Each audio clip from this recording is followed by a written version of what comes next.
Shalom! Welcome back with Christian education subject. Here, I'm Miss Kalima and so happy to see you. How are you, grade 5? I hope that you and your family are in good condition. We thank God that today we already finished part 1.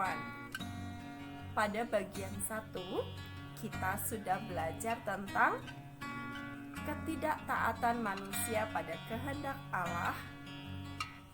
Kita belajar tentang akibat perbuatan dosa terhadap hubungan manusia dengan Allah dan akibat perbuatan dosa terhadap hubungan manusia dengan sesama.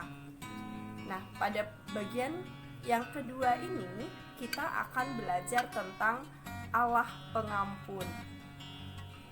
Pada bagian ini, setelah kita belajar tentang Allah pengampun, maka diharapkan kalian dapat memahami tentang arti kasih yang mengampuni. Kalian juga dapat menjelaskan bahwa Allah adalah pengampun. Baik teman-teman, sebelum kita melanjutkan pelajaran kita hari ini, mari kita berdoa. Tuhan Yesus, terima kasih Tuhan sudah mengampuni kami. Kami akan belajar tentang Allah pengampun. Beri kami pengertian lebih baik sehingga kami dapat belajar dan memperbaiki hidup kami setiap hari. Terima kasih Tuhan, berkatilah kami, berkati juga guru kami. Dalam nama Tuhan Yesus kami berdoa. Amin. Teman-teman, tentunya kita semua pernah melakukan kesalahan. Dan ketika kita sudah meminta maaf atas kesalahan yang sudah kita perbuat, kita juga melakukan kesalahan lagi. Nah, hari ini kita akan belajar tentang Allah pengampun. Mari kita simak penjelasan berikut. Allah yang mengampuni. Allah yang mengampuni umat-Nya merupakan bukti kasih Allah terhadap umat-Nya. Biasanya, kasih identik dengan tindakan memberi. Orang yang mengasihi pasti memberi. Allah mengasihi umat-Nya, oleh karena itu Allah memberi pengampunan. Allah selalu mengampuni mereka yang menyesali dosa-dosanya. Seberapapun besar dosa manusia, Allah ingin semua manusia diselamatkan.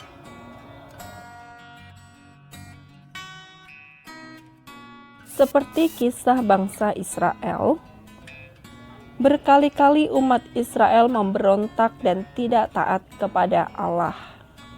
Dikisahkan di dalam Nehemia pasal 9 ayat 1-37 berisi tentang doa dan pengakuan orang Israel kepada Allah. Mereka menyadari bahwa mereka tidak taat kepada Allah. Mereka berkumpul dengan sangat sedih. Mereka tidak makan. Mereka mengenakan kain kabung dan menaruh tanah di atas kepala mereka. Hal itu mereka lakukan untuk menunjukkan penyesalan mereka. Mereka mengakui dosa-dosa mereka di hadapan Allah. Dalam doa-doa mereka, mereka mengingat kebaikan Allah yang telah mereka terima. Mereka ingat bahwa Allah telah memilih Abraham, bapa leluhur mereka. Allah berjanji kepada Abraham bahwa Abraham akan memberikan keturunan kepadanya, dan Allah menepati janjinya. Mereka mengingat kisah ketika Allah memimpin mereka keluar dari tanah Mesir. Mereka Allah menyertai mereka selama berjalan 40 tahun di padang gurun. Allah memberi mereka makan dan minum. Allah menuntun mereka hingga di tanah Kanaan. Bangsa Israel sering tidak taat kepada Allah. Mereka meminta Harun untuk membuat patung anak lembu emas. Lalu mereka menyembah patung itu. Allah menjadi marah kepada mereka. Kemudian Allah membiarkan musuh-musuh mereka mengalahkan mereka. Meskipun demikian, kasih Allah tetap ada pada mereka.